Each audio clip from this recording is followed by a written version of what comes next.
Michael Rogner with Tomahawk Nation, and before we looked at the offense and the defense and what effect the three-guard lineup had, it was good for the offense, bad for the defense, but overall we hadn't really talked about that. So went back, looked at the efficiency margin for each game, which takes into account strength of opponent and several other factors, and it turns out that Florida State's offense was significantly better than the defense decreased. It was about a 2.5% difference, so it's 1.75 or so points per game. So definitely a good move for the staff to make, and all the more impressive considering that Florida State's defense was just out of their mind at the time that the switch was made.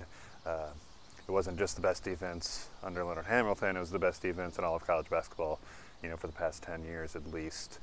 So kudos to the staff for recognizing the need for, the offense and being able to actually commit to it and do it, knowing, the level of defense that they were giving up. But what does that, mean for next year?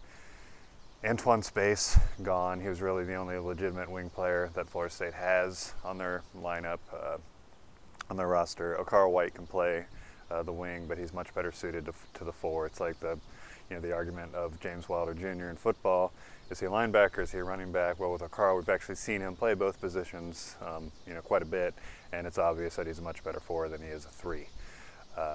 Right now, Florida State has 9 players on their, 9 players on their roster for 10 players on their roster for next year, leaving 3 open scholarships available. One of those will hopefully go to a guy named Boris Bojanovsky, who Adam Zagoria from zagsblog.com was able to sniff out as being one of these mysterious overseas recruits that the staff is going after. 7'2" kid, pretty mobile.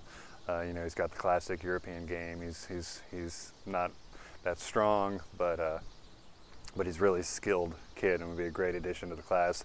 Would probably be a legitimate about a top 30 or so recruit had he played in the States. At least that's what I've heard from people who know these things.